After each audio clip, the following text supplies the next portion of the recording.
ஸ்ரீ வீரசக்தி விநாயகர் ஆலயத்தினுடைய நான் உப செயலாளராக இருப்பதனால் இன்று நடைபெறுகின்ற பூஜையில் கலந்து கொள்ள வேண்டிய நிலை ஏற்பட்டது. எனவே அதை முடித்துவிட்டு தான் தற்போது நான் பாடசாலைக்கு வருகின்றேன். பாடசாலை மாணவர்கள் 2017ஆம் ஆண்டு யாழ்ப்பாணத்துக்கு விஜய் செய்திருந்த போது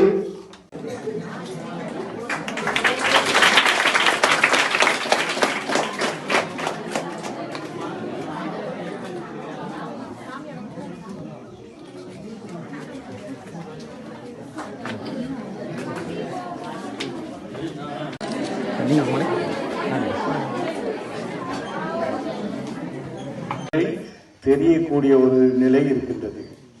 உண்மையிலே இவ்வாறான பணி செய்கின்ற ஒருவர் வடகிழக்கு யுத்த காலங்களில் எத்தனையோ பாதிப்புகள், அவர்கள் உயிர்களை இழந்தார்கள், உடைமையை இழந்தார்கள், தொழிலை இழந்தார்கள், தங்களுடைய இடங்களை இழந்து சொத்து சுகங்களை எல்லாம் இழந்தும் கூட இன்றும் தலை நிமிர்ந்து இருக்கிறார்கள்.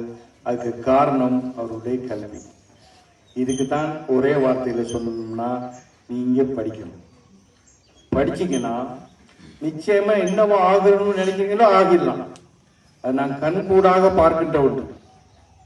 நீங்க என்ன ஆகணும்னு நினைச்சுக்கிட்டு இரவு பகலா கஷ்டப்பட்டு படிக்கிறீங்களோ அதுக்கான வாய்ப்புகள் உங்களையே தேடி வரும். நீங்க படிச்சு மேல போறோம்னா சாமிகிட்ட கேட்டா கூட நிச்சயம் உதவி செய்வார். ஏன்னா சுவாமியை சந்திச்ச நேரம் நான் அவருக்கு முன்வைத்த கோரிக்கை, மலையகத்துல உவா மாகாணத்துல கணித விஞ்ஞான பிரிவு இல்லை, எங்களுடைய மாணவர்கள் அங்க கொண்டு சென்று படிக்க வைக்கணும்னு கேட்டுக்கொண்டு இருக்கிறாங்க. அவரும் சைவ மகாசபையின் தலைவர் டாக்டர் நந்தகுமாரும் முதல் தொகுதி மாணவர்கள் நான் நினைக்கிறேன் 2013 அந்த காலங்களில் யாழ்ப்பாணத்துக்கு அழைத்து சென்றோம். சாப்பாடு, தங்குமிட வசதி, டியூஷன் காசு, 2 பேருக்கு ஒரு சைக்கிள், எல்லாம் படிச்சு இன்னைக்கு தொழில் இருக்காங்க.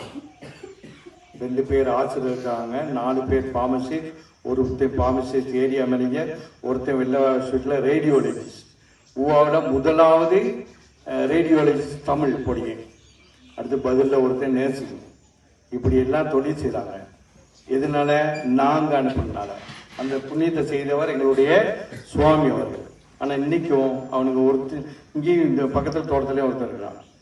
எங்களுக்கு தொலைபேசி அழைப்பெடுத்து கூட எங்களோட தொடர்பு கொள்ள. அப்படி இருக்கக்கூடாது, நன்றி மறக்கக்கூடாது. இன்னைக்கு சாமி வந்து செய்யறான்னு சொன்னா அந்த நன்றியை நீங்க நினைச்சுக்கிட்டே இருக்கணும். எங்க போனாலும் அதை மறக்காத ஒரு சமூகமா இருக்கும். இல்லாட்டி மறந்தோம்னா அது அர்த்தமே இல்லை. ஒரு சின்ன விஷயம் செய்தாலும் அதை ஞாபகத்தோட இருக்கணும். மலை அப்படி இல்லை. 200 வருட காலம்னும் இன்னும் 200 வருட காலம் போனாலும் இப்படித்தான். அது என்ன நாங்கள் செய்த பாவமோ தெரியல. அந்த பாவத்திலிருந்து நீங்க விடுதலை அடையணும்னா உங்களுக்கு கல்வி மாத்திரம் கை கொடுக்கும். ரொம்ப சோம்பேறியல் ஆயிட்டோம். எடுத்தா வீட்டுக்கு போனோம்னு என்னது, கையில தொலைபேசி, அடுத்து தொலைக்காட்சி. இது 2 எங்களை நாசமாகுது. அது 2ஐயும் கைவிட்டா நீங்க முன்னுக்கு போயிருங்க. வீட்டுகளே போய் பாருங்க, பொடிங்க எல்லாம் அப்படியான சூழல்ல இன்னைக்கு வளர படைத்தாங்க. அது வடகிழக்கு போய் பாருங்க பாப்போம். அங்கெல்லாம் நாங்கள் நிறைய கிராமங்களுக்கு போயிருக்கோம். அங்கே டிஸ்க் டிவி எல்லாம் இல்லை. ஆனா இங்க டிஸ்க் டிவி இல்லாத லயமே இருக்கின்ற மோகனதாஸ் சுவாமி அவர்களே, சதுரம் தமிழ் மகா வித்தியாலயத்தினுடைய அதிபர் யோகேஸ்வரன் ஐயா அவர்களே, அத்துடன் மோகனதாஸ் சுவாமி அவர்களுடன் இணைந்து வந்திருக்கின்ற அன்புடன் கொண்ட அந்த நல்லுள்ளங்கள் யாவரையும் விவேகானந்த தமிழ் மகா வித்தியாலயத்தினுடைய சார்பாக வரவேற்பதில் மற்ற மகிழ்ச்சி இருக்கின்றது.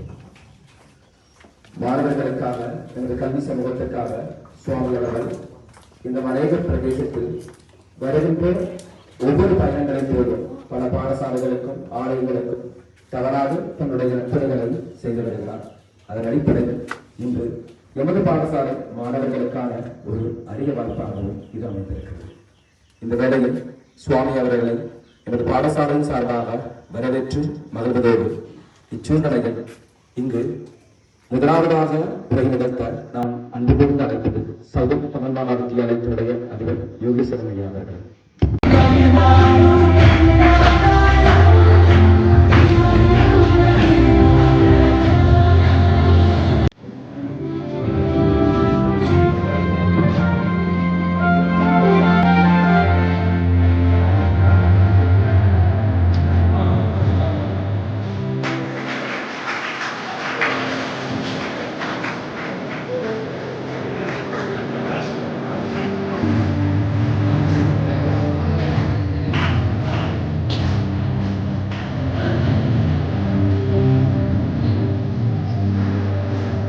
கடலங்கலத்தில் எங்களோட ஒரு பழக்கம் இருக்கின்றது. நீரே போய் அந்த இடங்களை நாங்கள் பார்த்து முன்னெச்சரிக்கை கொடுக்க வேண்டும், செய்ய வேண்டும் என்ற ஒரு எண்ணம் இருந்தால் தான் நாங்கள் அதை செய்வது.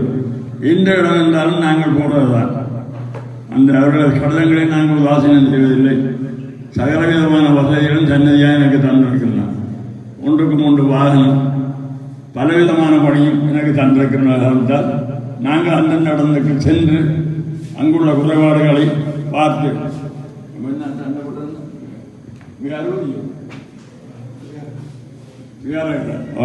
இந்த விகாரகால பாடசாலைக்கு நாங்கள் சென்றிருக்கின்றோம். உண்மைக்கு அந்த பாடசாலைக்கு பிள்ளைகள் விளையாடுவதற்கு கூட முக்கியம் இல்லை. பாடசாலை தெரிந்தால் உங்களுக்கு எல்லாருக்கும் மதுக்காக தெரியுமா? விகாரகால இந்த மாதிரி விளைவிடும். இப்போ நாங்கள் அந்த இதை போய் பார்த்து அவரை கேட்டுக்கொண்டு வரவாதிக்கு மேலே அந்த மேலே முடிஞ்சு ஓரளவு பாடசாலைக்கு அந்த முற்றம் எல்லாம் சரி பண்ணி கொண்டிருக்கின்றார்கள். அதே போன்று தான் இவர்களும் கடிதம் கொடுத்திருந்தார்கள். நாங்கள் மேலே வந்து பார்த்தோம். 4 லட்சம் ரூபாய்க்கு பெறுமதியான கம்பி ஏதோ 4 லட்சம் ரூபாய் நாங்கள் தருவதாக கூறுகின்றோம். அதன் அடிப்படையில் முதற்கட்டமாக 2 லட்சம் ரூபாய் நாங்கள் இப்போது கொடுக்க போகின்றோம். வேலை தொடங்க நாங்கள் வேண்டும். அடுத்த தடவையாக கொடுக்க கூறி அவர்களை நான் மீதி அழைக்கின்றேன். வசதியான் இல்லை வச்சிருக்கு.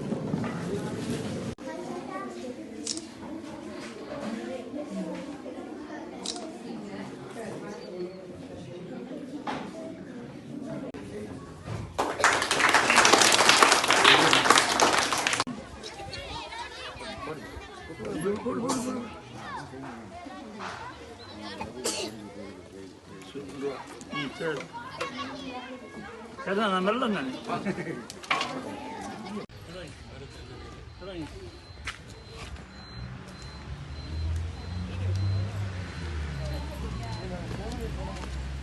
சரியா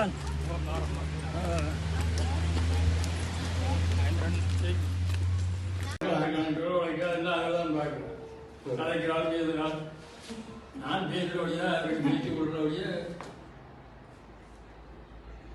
தெரியாது. 500